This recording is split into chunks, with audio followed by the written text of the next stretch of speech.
Pada video kali ini kita akan membahas tentang etika psikologi pasal 49 sampai dengan pasal 52.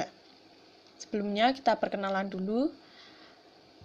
Pada pasal 49 akan dibawakan oleh Fernandi, pasal 50 akan dibawakan oleh Firda Nur Azizah, pasal 51 akan dibawakan oleh Vika Dewi, dan pasal 52 akan dibawakan oleh Natalia.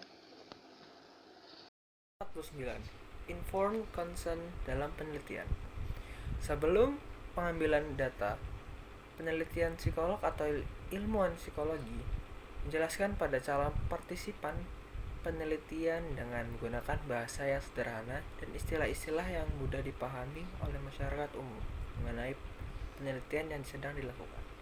Psikolog atau peneliti psikologi menjelaskan kepada calon partisipan asas kesediaan sebagai partisipan penelitian yang menyatakan bahwa keikutsan serta dalam penelitian dilakukan secara sukarela sehingga memungkinkan pengunduran diri atau penolakan untuk terlibat. Partisipan harus menyatakan kesediaannya seperti yang dijelaskan pada pasal yang mengatur tentang itu. Yang pertama, informed consent. Dalam rangka mendapatkan persetujuan dari partisipan, psikolog atau ilmuwan psikologi menjelaskan proses penelitian secara terinci. Informasi yang penting untuk disampaikan. Yang pertama ada tujuan penelitian, jangka waktu dan prosedur, antisipasi dari keikutsertaan yang bila diketahui mungkin dapat mempengaruhi kesediaan untuk berpartisipasi seperti resiko yang mungkin timbul, ketidaknyamanan, atau efek sebaliknya. Keuntungan yang mungkin diperoleh dari penelitian, hak untuk menarik diri dari keikutsertaan dan mengundurkan diri dari penelitian yang telah dimulai. Yang kedua, jika partisipan penelitian tidak dapat membuat kesetujuan kepada keterbatasan atau kondisi khusus, psikolog atau ilmuwan psikologi melakukan upaya memberikan penjelasan dan mendapatkan persetujuan dari pihak berwenang yang mewakili partisipan, atau melakukan upaya lain seperti diatur oleh aturan yang berlaku. Yang ketiga, psikolog atau ilmuwan psikologi yang mengadakan penelitian intervensi atau eksperimen di awal penelitian menjelaskan pada partisipan tentang perlakuan yang akan dilaksanakan, pelayanan yang tersedia bagi partisipan, alternatif penanganan yang tersedia apabila individu menarik diri selama proses penelitian, dan kompensasi atau biaya keuangan untuk berpartisipasi, termasuk pengembalian uang dan hal-hal lain terkait bila mana ada ketika menawarkan kesediaan partisipasi dalam penelitian. Yang keempat, psikolog atau ilmuwan psikologi berusaha menghindari penggunaan segala bentuk pemaksaan, termasuk daya tarik yang berlebihan, agar partisipan ikut serta dalam penelitian. Psikologi atau ilmuwan psikologi menjelaskan sifat penelitian tersebut. Berikut resiko dan kewajiban dan keterbatasannya. 2. Informed consent perekaman. Psikolog atau ilmuwan psikologi sebelum merekam suara atau gambar untuk pengumpulan data harus memperoleh izin tertulis dari partisipan peneliti. Persetujuan tidak diperlukan bila perekaman murni untuk kepentingan observasi ilmiah di tempat umum dan diantisipasi tidak akan berimplikasi teridentifikasi untuk terancamnya kesejahteraan atau keselamatan partisipan penelitian atau pihak-pihak terkait. Bila pada suatu penelitian dibutuhkan perekaman tersembunyi, psikolog dan atau ilmuwan psikolog melakukan perekaman dengan tetap meminimalkan resiko yang diantisipasi dapat terjadi pada partisipan, dan penjelasan mengenai kepentingan perekaman disampaikan dalam debriefing. Ketiga, pengabaian informed consent psikolog atau ilmuwan psikologi tidak harus meminta persetujuan partisipan penelitian hanya jika penelitian melibatkan individu secara anonim atau dengan kata lain tidak melibatkan individu secara pribadi dan diasumsikan tidak ada risiko gangguan pada kesehatan atau kesejahteraan serta bahaya-bahaya lain yang mungkin timbul pada partisipan mengenai penelitian atau pihak-pihak terkait. Penelitian yang tidak harus memerlukan persetujuan partisipan antara lain penyebaran kuesioner anonim, observasi alamiah, lalu ada penilaian arsip yang semuanya tidak akan menempatkan partisipan dalam resiko pemberian tanggung jawab hukum atas tindakan kriminal ataupun perdata, resiko keuangan, kepegawaian atau reputasi nama baik, dan kerahasiaan. Sebagai contohnya, psikolog ataupun ilmuwan psikologi diharuskan mendokumentasikan penelitian dan menyampaikan tujuan penelitian kepada subjek dan memberikan kejelasan tentang apa yang akan dilakukan selama penelitian. Selanjutnya, pasal 50, pasal tentang pengelabuan atau manipulasi dalam penelitian.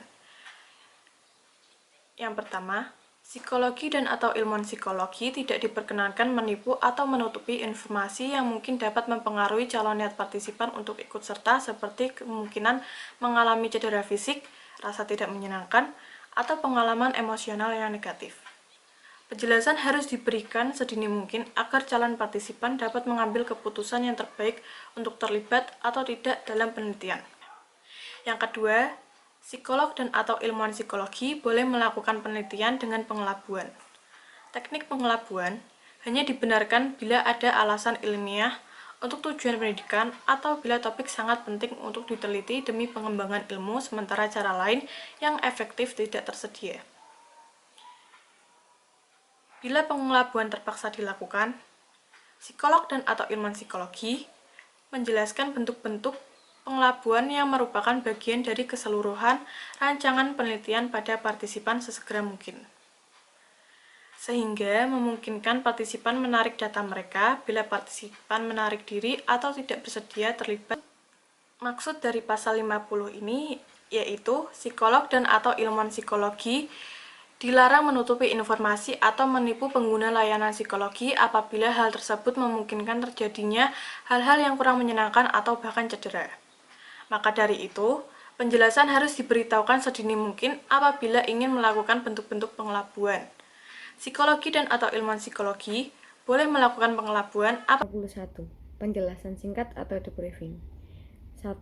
Psikolog dan atau ilmuwan psikologi memberikan penjelasan singkat segera setelah selesai pengambilan data penelitian dalam bahasa yang lebih sederhana dan istilah-istilah yang dipahami masyarakat pada umumnya, agar partisipan memperoleh informasi yang tepat tentang sifat, hasil, dan kesimpulan penelitian. Agar psikolog dan atau ilmuwan psikologi dapat mengambil langkah tepat untuk menentukan persepsi atau konsep yang keliru yang mungkin dimiliki partisipan. Yang kedua, psikolog dan atau ilmuwan psikologi mengambil langkah-langkah yang tepat untuk mengurangi resiko atau bahaya jika nilai-nilai ilmiah dan kemanusiaan menuntut penundaan atau penahanan informasi tersebut. Ketiga, debriefing dalam penelitian dapat ditiadakan jika pada saat awal penelitian telah dilakukan penjelasan tentang sifat, hasil, dan kesimpulan penelitian, agar psikolog dan atau ilmuwan psikologi dapat mengambil langkah tepat untuk meluruskan persepsi atau konsep keliru yang mungkin dimiliki partisipan. Yang keempat, jika psikolog atau ilmuwan psikologi menemukan bahwa prosedur penelitian telah mencelakai partisipan, Psikolog dan atau ilmuwan psikologi mengambil langkah tepat untuk meminimalkan bahaya.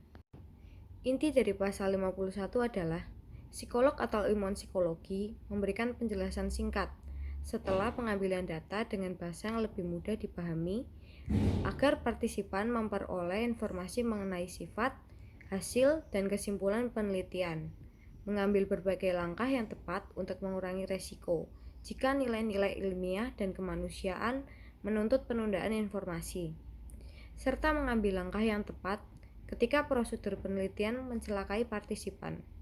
Debriefing tidak diberikan apabila saat awal telah diberikan penjelasan penelitian. Selanjutnya, pasal 52, penggunaan hewan untuk penelitian.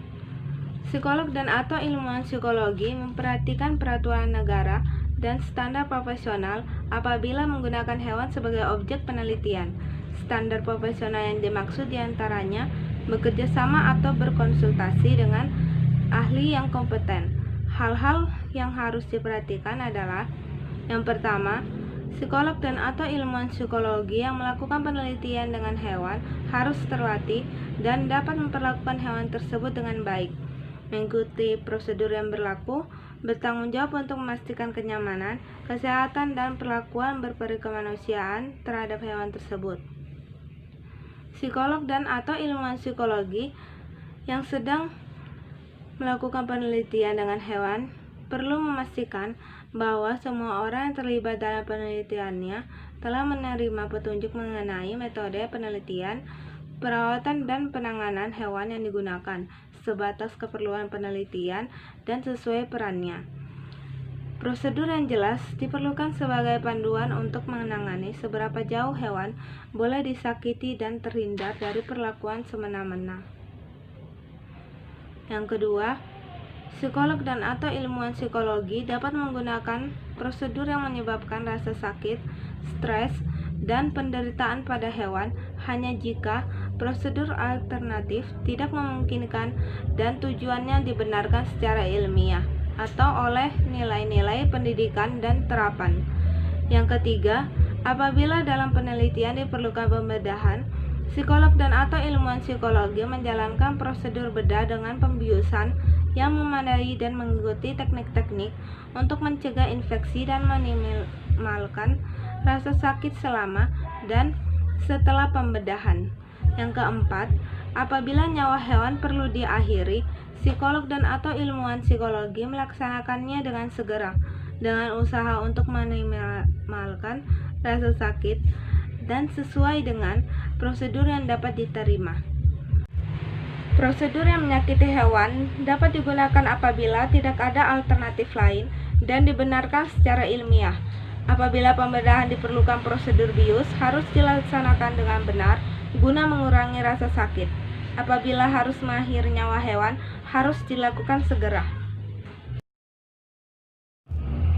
Pertanyaan yang pertama, pada pasal berapakah yang menjelaskan dalam rangka mendapat persetujuan dari calon partisipan psikologi dan atau ilmuwan psikolog? A. 51, B. 49, C. 52, D. 50. Kedua, pada pasal 51 menjelaskan bab tentang A. Pengelabuan atau manipulasi dalam penelitian, B. Penggunaan hewan untuk penelitian, C. Informed consent dalam penelitian, D. Penjelasan singkat atau debriefing.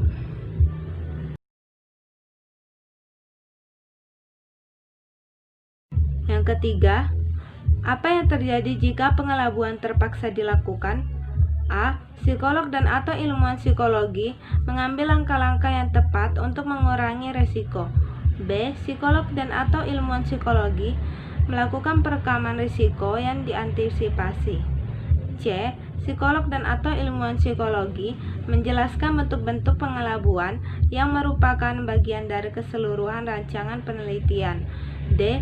Psikolog dan atau ilmuwan psikologi menjelaskan prosedur bedah dengan pembiusan yang memadai dan mengikuti teknik-teknik untuk mencegah infeksi.